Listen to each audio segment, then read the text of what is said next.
Last spring, I sat across from a man in a rocking chair on his porch. He was 87 years old. His hands were spotted with age, his voice was slow, but his eyes were the sharpest things I've ever seen. He looked at me and said, "You're 75, aren't you? You still have time, but not as much as you think." I stayed on that porch for 4 hours, and what he told me changed everything I thought I knew about life, family, and what it means to be a father and grandfather.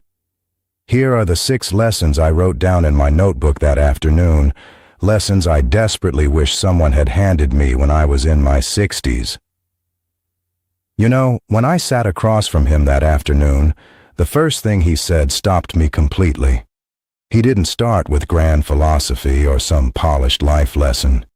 He just looked at me quietly and said, "I spent 15 years trying to fix my children, and all they ever wanted was for me to sit down and stay a while." And I tell you, I felt that, because I have done the exact same thing. If you are a father, if you are a grandfather, there is a very good chance you have done it too. We come from a generation that was taught that love is demonstrated through action, through providing, through solving, through steering.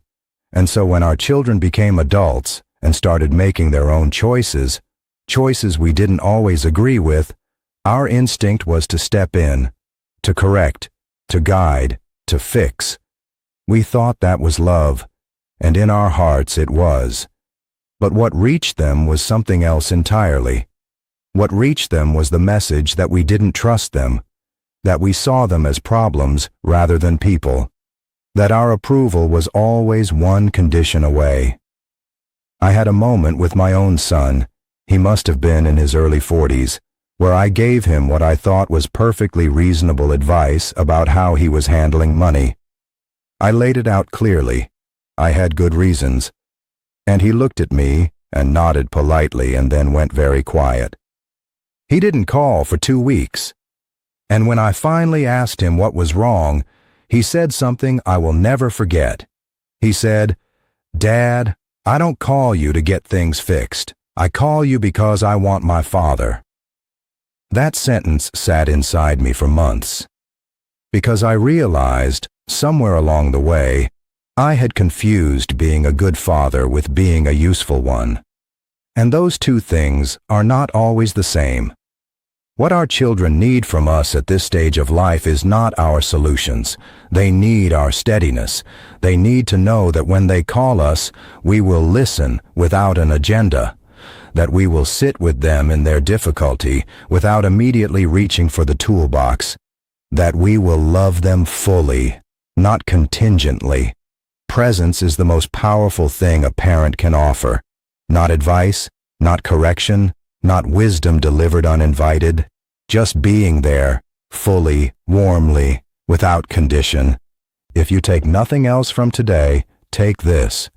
The next time your child calls, before you speak, ask yourself, are they asking me to help, or are they asking me to listen? Most of the time, it's the second one.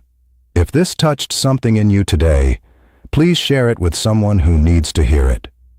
And if you haven't already, subscribe to Evergreen Wisdom. We're building something here for every generation that still believes it's not too late to get it right. And then he told me something that I have been carrying with me every single day since that afternoon on his porch. He leaned forward in that rocking chair, and his voice got slower, not because he was tired, but because he wanted every word to land exactly where it needed to. He said, "The thing I regret most in my life is not a single failure, not a bad decision, not money I lost or opportunities I missed. It is the apologies I never gave."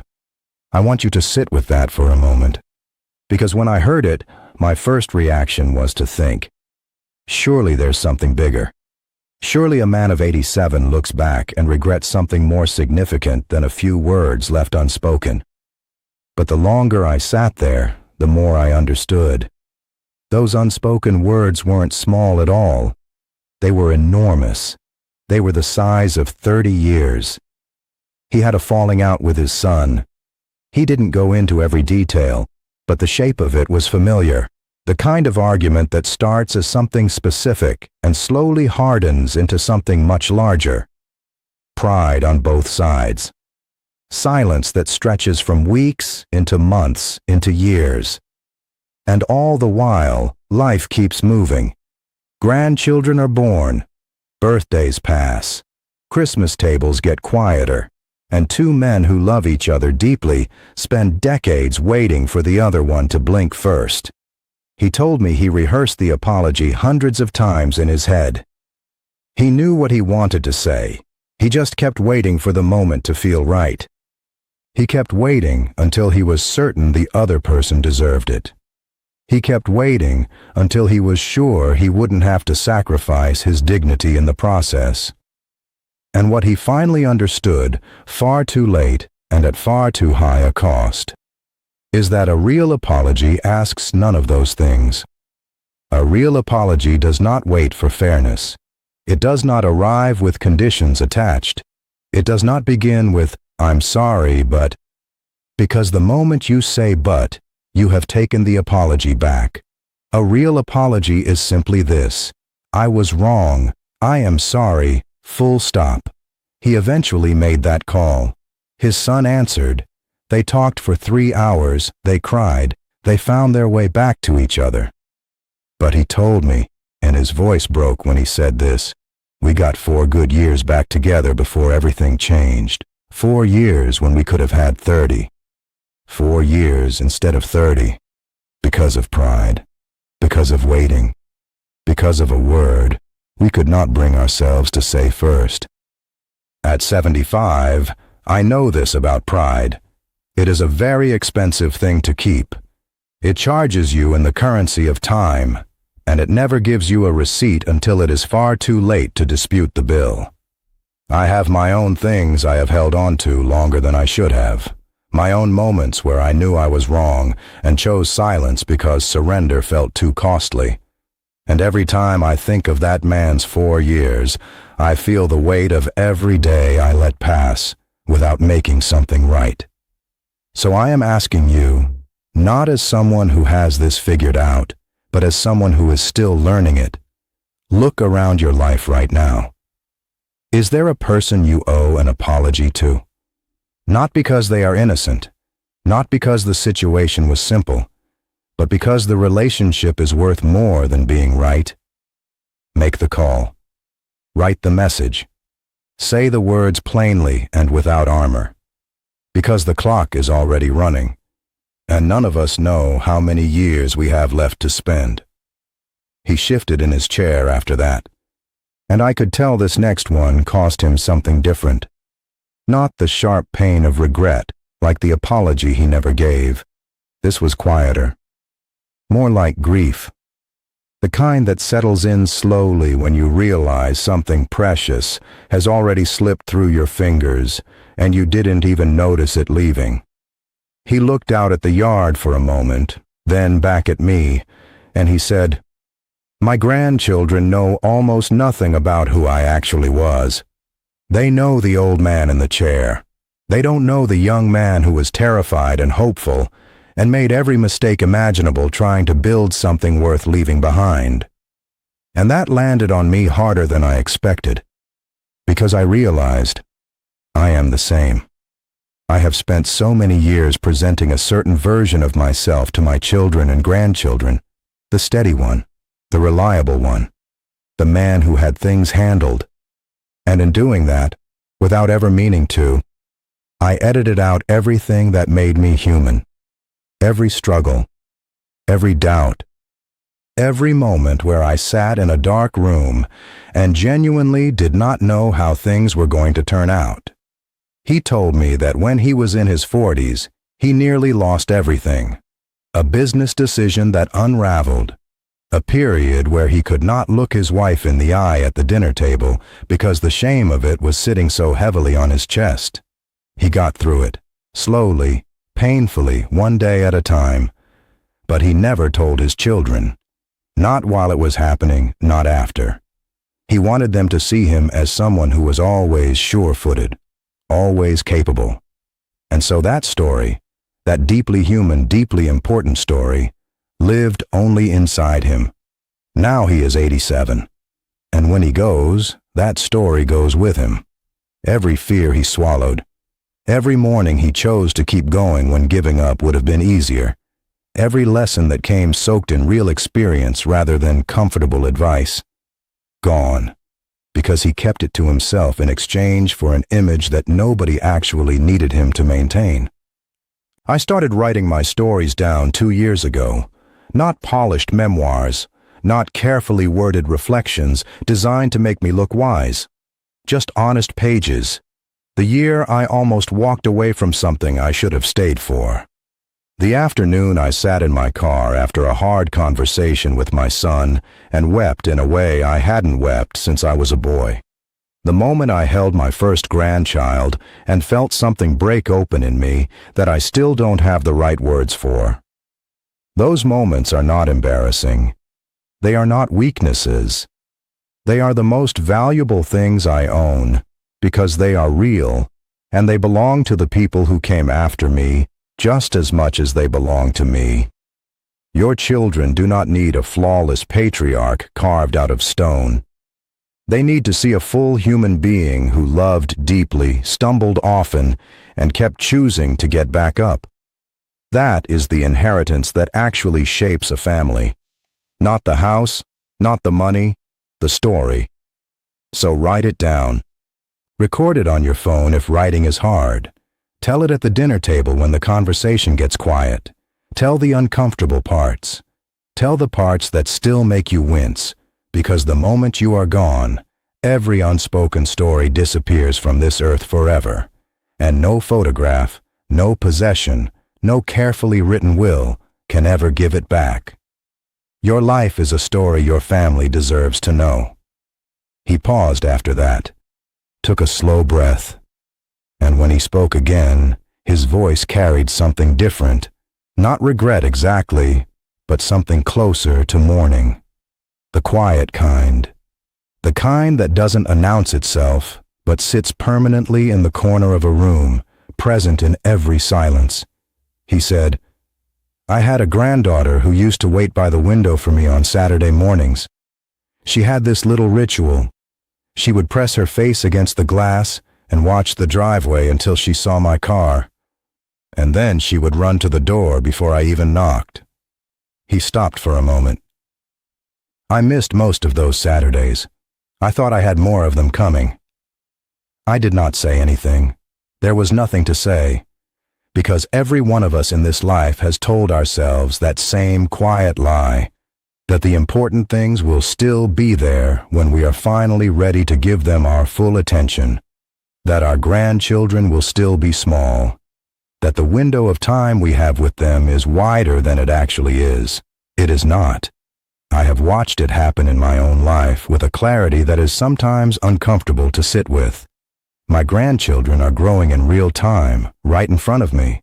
The youngest one who used to fall asleep on my shoulder during car rides, she is already asking questions I have to think carefully before answering. The boy who used to follow me around the garden pretending to help, handing me tools with great seriousness.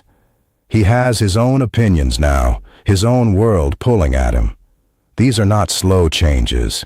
They happen in the ordinary Tuesday afternoons you thought were unremarkable. They happen while you are busy being busy.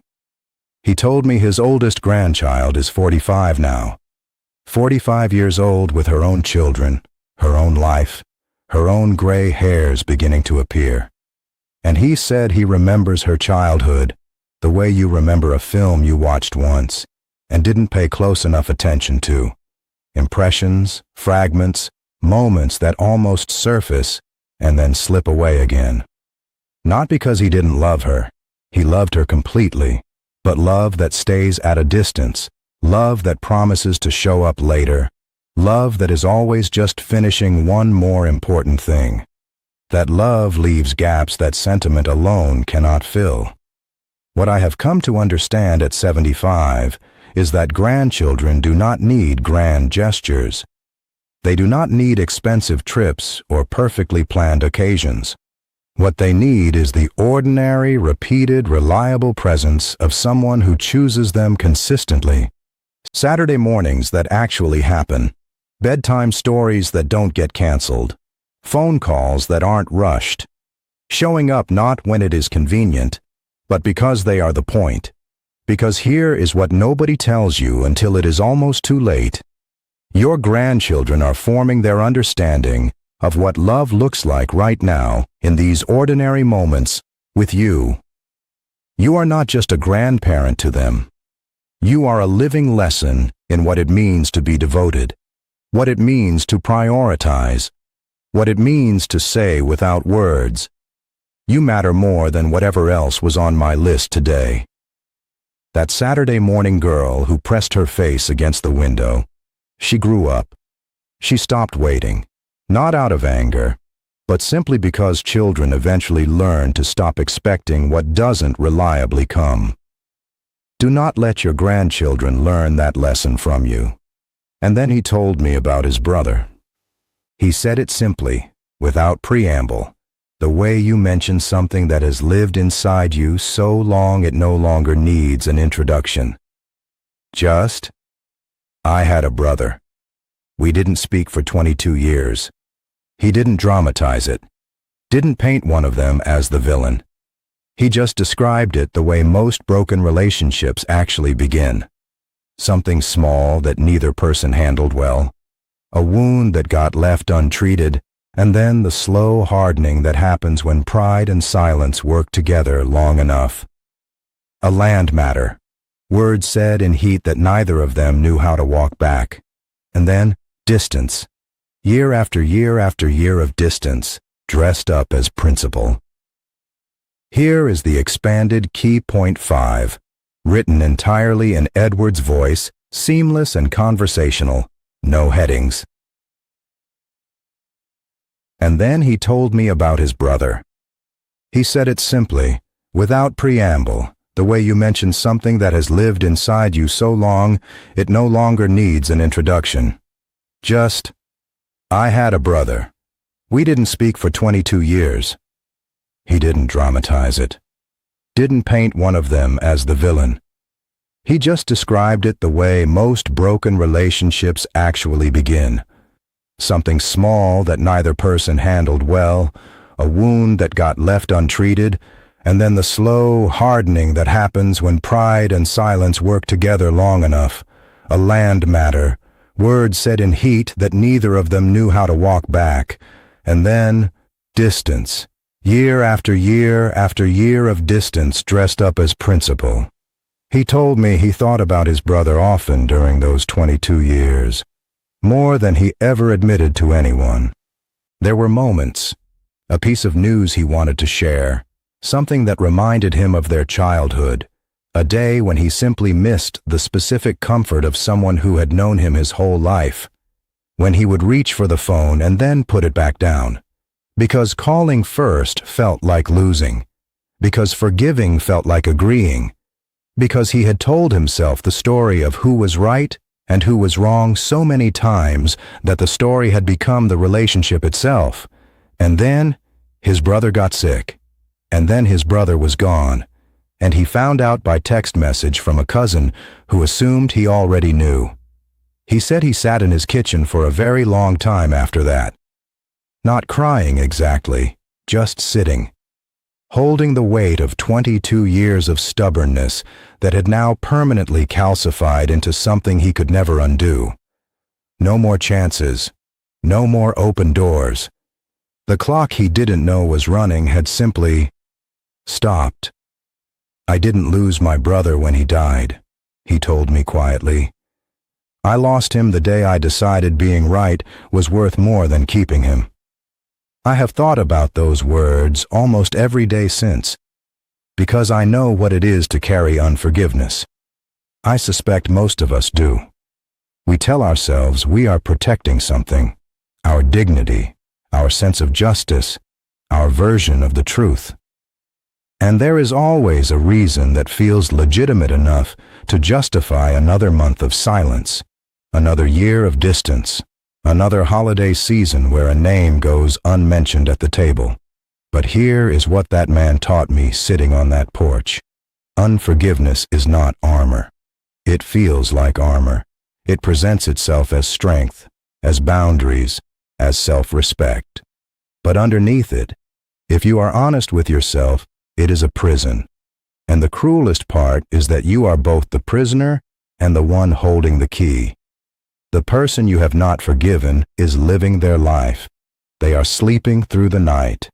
They are not lying awake rehearsing arguments the way you are.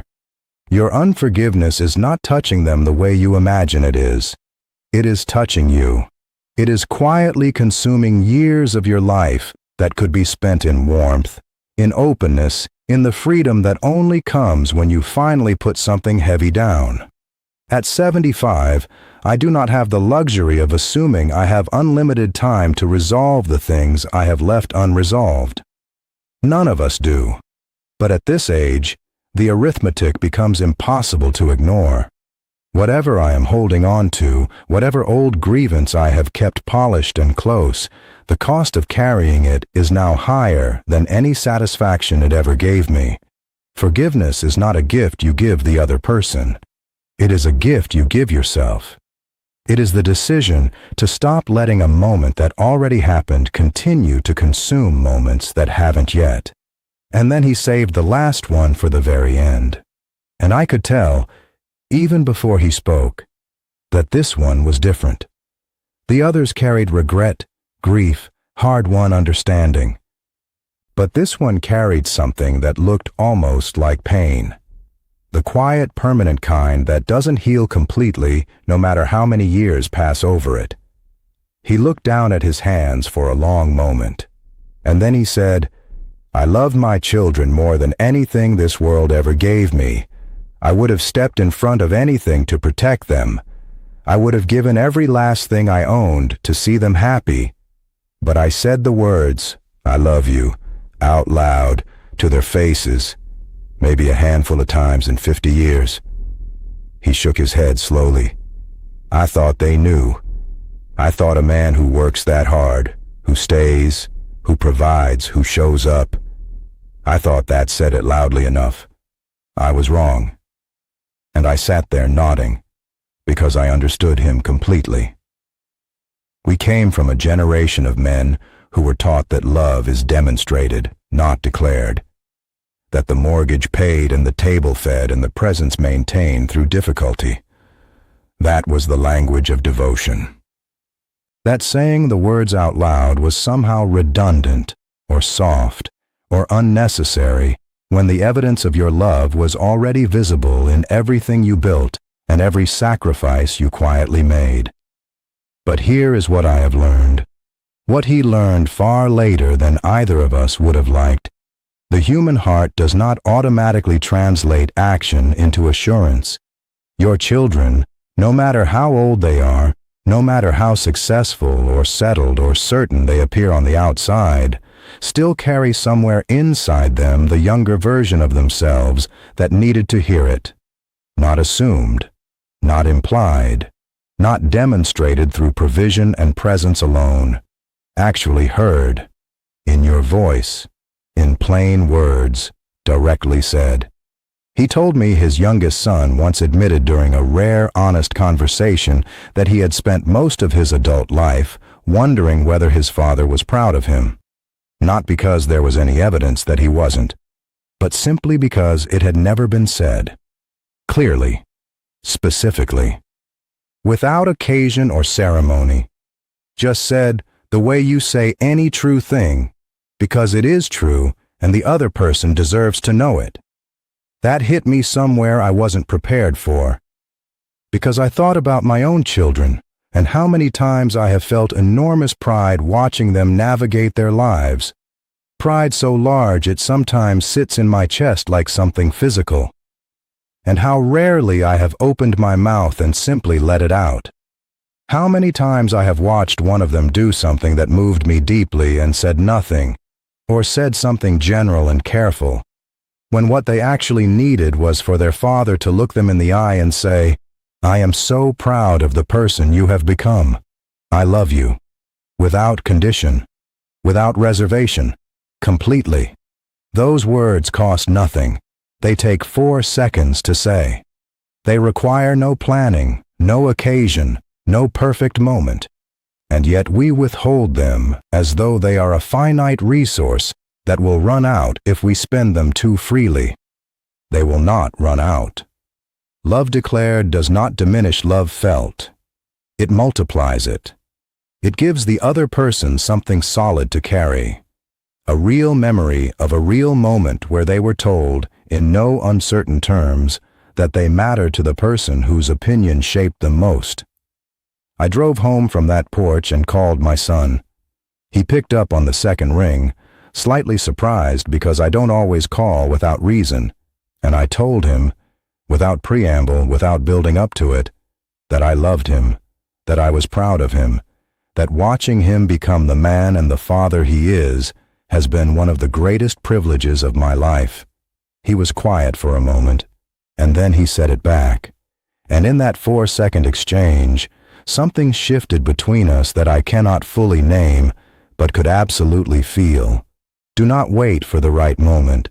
Do not wait for a birthday or a milestone or a conversation that naturally leads there. Call them today. Say it plainly. Say it like you mean it, because you do. And they deserve to know it in words that leave no room for doubt, because one day your voice will no longer be available to say it. And the silence it leaves behind should not also carry the weight of everything you meant to say and never did. Say it today, say it tomorrow, say it until it becomes the sound they associate with being loved. And if this speech has moved something in you, please subscribe to Evergreen Wisdom and share this with every parent and grandparent who still has time to get this right. That man on the porch is still living his 87th year, and I'm here at 75 writing this down for anyone who needs to hear it, because time has a way of looking generous until it suddenly doesn't. The children are grown. The grandchildren are growing. The seasons are turning whether we're paying attention or not. These 6 lessons aren't just wisdom from an old man in a rocking chair. They are a quiet, urgent reminder that the most important work of our lives is not behind a desk or on a ladder or in an office. It's at the dinner table. It's in the phone call you keep meaning to make. It's in the words "I love you" said out loud, without shame, one more time, before the chance is gone. Start today. You still have time. But don't waste a single day finding out how little of it remains.